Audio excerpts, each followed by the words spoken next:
What's up, everybody? We are out in front of a Sportsman's Warehouse, and the reason why is because it is almost summertime, and during summertime I like to go on trips, and unfortunately I can't go fishing with the stuff that I have on an airplane. Packing a rod and all of that, it can be cumbersome and expensive. So I'm going in here to find a traveling option. Now, you probably already know from the thumbnail and the title of this what I end up picking, but we're gonna go in there and see what we can't find for a traveling rod. And also I'm filming out front because they really don't like when you film inside. I don't know why. So off the rip, we've got your classic kid casters and pocket combos here. Nothing to write home about. All right, well, Sportsman's Warehouse is pretty much just going to be a bust. They didn't really have anything other than like a kid casters or those little pocket combos, and I've used those before and they just do not work well. So I'm going to head over to Dick's.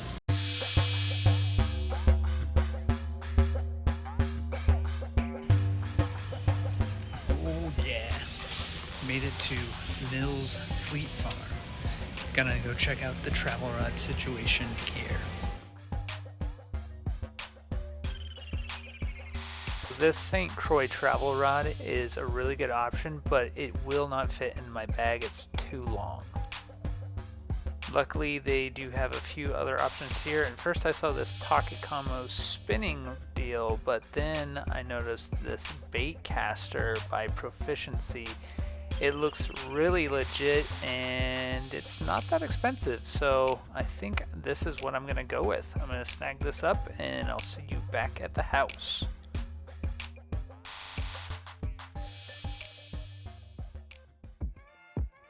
All right, so we have made it back home with the Proficiency Tiny but Mighty Baitcasting combo, and I've never owned anything by Proficiency before. I'm kind of a reel and rod snob. I tend to go with only the high-end brands. Now, eagle-eyed viewers might be like, Abu Garcia, that's not good. Well, that's your opinion. I like Abu Garcia and Luz and a few other brands that might not be the most popular, but I do think they make quality gear as long as it is actually quality gear. And there are things to look for when you're buying rods and reels. But specifically, what got me on this one was the fact that it didn't seem cheaply made. Now, like the plate on the side is full aluminum, as well as the whole assembly itself is aluminum.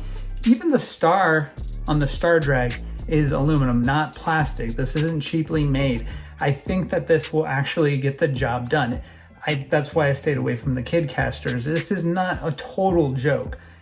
Although I will say that the gear ratio on this thing might be a bit of a joke. A 5:6 to 1 gear ratio is the slowest reel I have ever even heard of, let alone owned. So in order to crank this thing in, it gets 18 inches per crank. So it's just gonna be dogging me the whole time, I can guarantee you on that. I hope that it casts far, at least decent enough. I do prefer using a moving bait this time of year, so it's gonna be interesting to try to get that thing going and not sink all the way. A lipless crankbait is what I'm gonna start out with. I do want to try to get a Texas rig fish on this, just kind of set the hook and see how that rod handles. So the other thing that I'm interested in finding out, I did take this off. The seat on the rod does seem to be big enough to house a normal size bait casting reel. So I'm going to actually swap this out with a bait casting reel, like one of the ones from my own personal arsenal, if you will, and see if that works. And yeah, I think it's about time that we go ahead and get out on the water and see what this thing really is like in action. And also I'm gonna tell you a little bit more about it as we go. A little voiceover action. It just fits right there. It's just so small and it just fits there. And it's just small and it just fits right there. There it is. That's nice. And I could even compact it down further if I wanted. What a small thing. Yeah.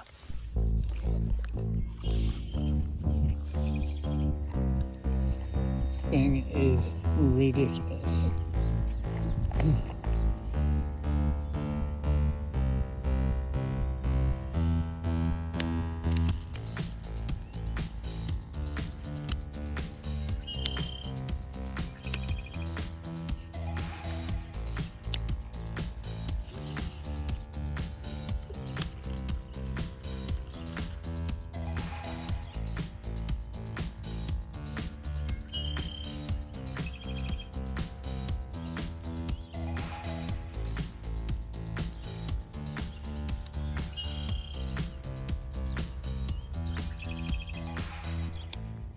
Alright, so the Proficiency Tiny but Mighty Premium Baitcast Pocket Combo brings Tiny and travel to a new level, according to the description online, that is. This tiny setup features a quality tiny baitcast reel with a silky smooth 10 bearing system and a 5:6:1 gear ratio and dual EVA knobs. So comfortable, so smooth, so stylish. It doesn't say that online, that comfortable, smooth part. I added that in. The rod features a telescopic medium action IM6 graphite blank that extends to 43 inches and retracts to 15.5 inches for easy storage. There's an exclamation point there. But it is actually really cool that it shrinks down to 15.5 inches. I mean, like I said, this will fit into a carry-on bag, which is why I purchased it. I mean, this is pretty sweet. Now, if it gets through TSA, that's a whole nother story. I don't know if they're going to see this in the bag and just be like, yo, what are you doing here? Anyway, I have brought lures on a plane before, and that seemed to be fine. I mean, do it at your own risk. But anyway, if you're an angler on the go, this Elite Baitcast Pocket Combo is perfect for you. And kayak fishing, backpacking, camping, and much more. So the specifications, that's a word. The specifications is that it is a graphite rod. It retracts to 15.5 inches, which we've covered already, and it's 5:6:1 gear ratio, a 9+1 bearing system, that equals 10. We said that before. And an anodized aluminum spool. Aluminium. That's how they say it in England. And the other thing to point out is that it only comes in right hand. I usually use left hand baitcasting combos, but I was able to figure this one out. It's really not that hard. I just really prefer not having to switch hands. That's just my thing. And like I said, it does 18 inches per turn. So that's why you might see me in this video just cranking it. Just cranking it. And you might think I'm burning it in, but it is barely moving. So yeah. It also says that it only houses 4-pound monofilament at 65 yards on the spool. I put braid on there because I felt like that would be stronger. 4-pound monofilament just does not seem like it's going to do well for me. And yeah, that's everything that I have found on it for the Tiny but Mighty Baitcast Pocket Combo. I think that's what their full title is for it on the Proficiency website. Find the pro in you. Anyway, let's get back to fishing. You're going to see me catch one fairly soon. Enjoy that. Okay, bye.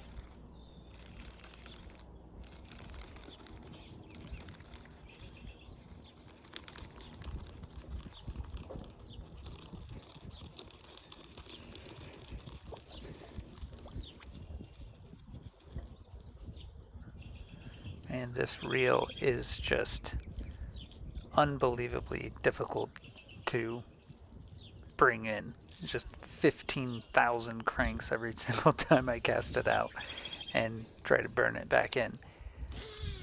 And yeah.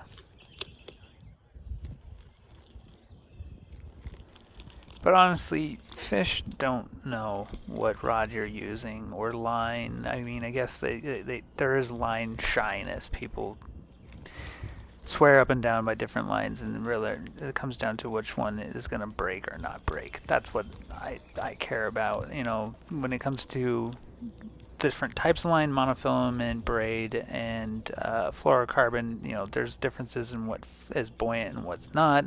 That is to say, which floats and what doesn't. And there's, you know, setting the hook, you want something that's going to be stiff when you're using things like frogs, you know, and something that's going to have a little bit of give to it when you're using treble hooks, blah, blah, blah, blah, blah. You know, it doesn't really matter is what I'm trying to say. So this rod, there's no reason why I wouldn't catch a fish on it. So it's just, you know, a matter of time and presentation, getting it in front of the fish the right way and just cranking it in and crossing your fingers and hoping it works, which I am confident this will work. That said, let me backpedal a little bit here because I probably made a few of you upset and you're already killing me in the comment section. I can almost guarantee it.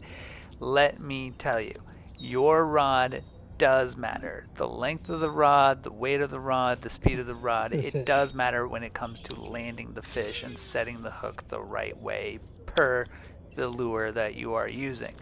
I mean, if I didn't know that, then I wouldn't subscribe to this channel if I were you because, what kind of lure builder would I be if I don't know the difference between a heavy action and a light action rod and whether or not it's going to be used properly for any given bait? You know, you need to match your presentation, your baits, and all that stuff to the correct rod and furthermore the correct line. You know, you're not going to be using monofilament for frogging. You're not going to be using an ultralight rod either. So, you know, you need to have the right type of rod to land the fish. What I was trying to say is that to get the bite, the presentation part, the fish doesn't know what rod you're using. It doesn't care. It doesn't know if you've got, you know, a Shimano or a Lew's. It doesn't know the difference. You know the difference, and you have your own opinions, and that's what this is about. So I'm just going to show you that, yeah, you can catch a fish on just about anything. It's just going to be really difficult, like this one right here. So now I've got the fish on, and it is just dogging me, and I really wish I had a longer rod, and I didn't have the 5:6 to 1 ratio, because this is not wanting to come in. Oh my god. Oh my god, it's so hard to reel in.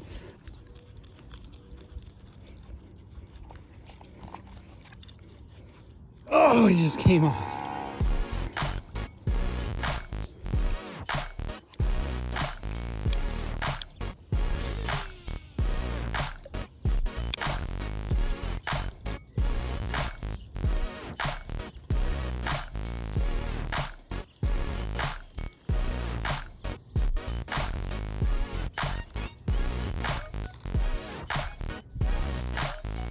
There it is. Come on, stay pinned, stay pinned, stay pinned. Oh my god. Okay, the gear ratio on here is awful.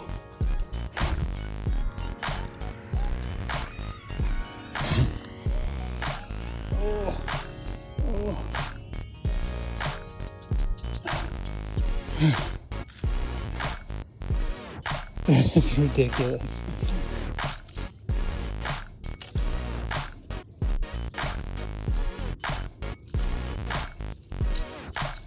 Next time I am out here with treble hooks, I need to remember to bring pliers. On the Proficiency Baitcasting Tiny Combo.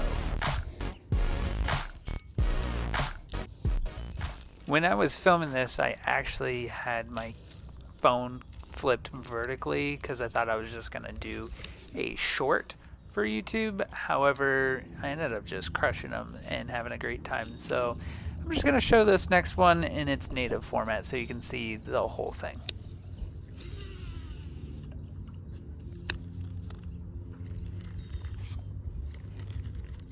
Oh my god. Oh my god. Did you hear the drag slip? Oh, we're on again. Oh.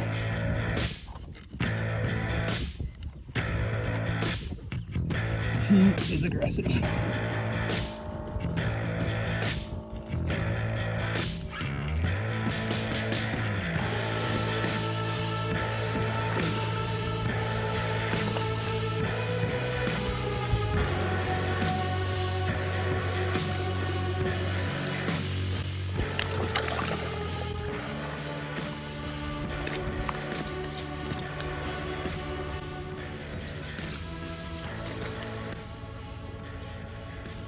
Forget about boat flipping. Not on this rod.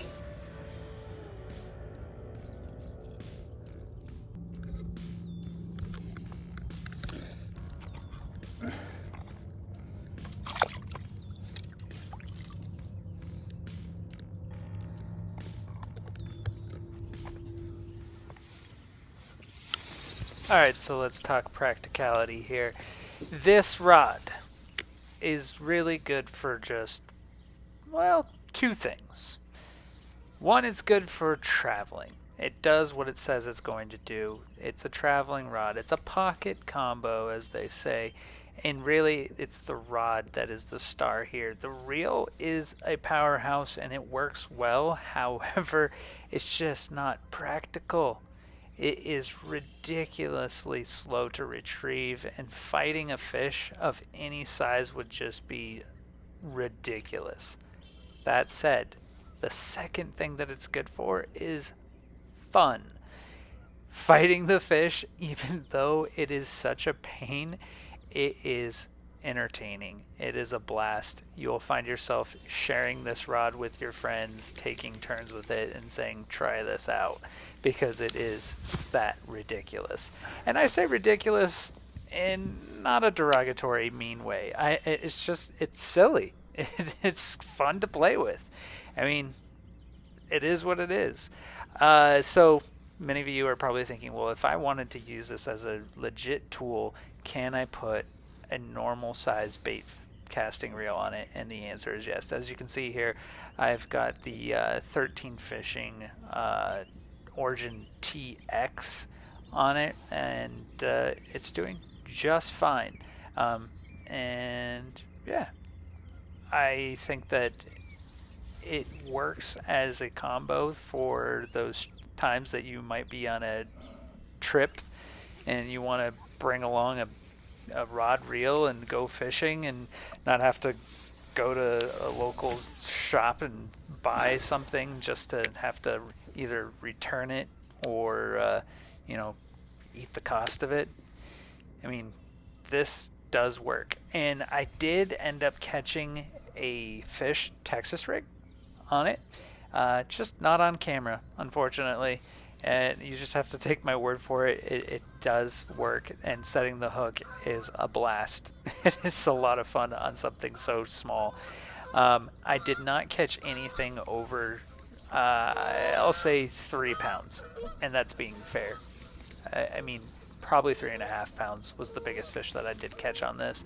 And many of them you did not see on camera, and I apologize for that. I was just sidetracked, having fun. But guys, thanks so much for tuning into this episode of Lake Monster Lures. If you enjoyed this video, please consider subscribing, hit the like button, share it with a friend, and I will see you on the next episode. Thanks so much. Bye.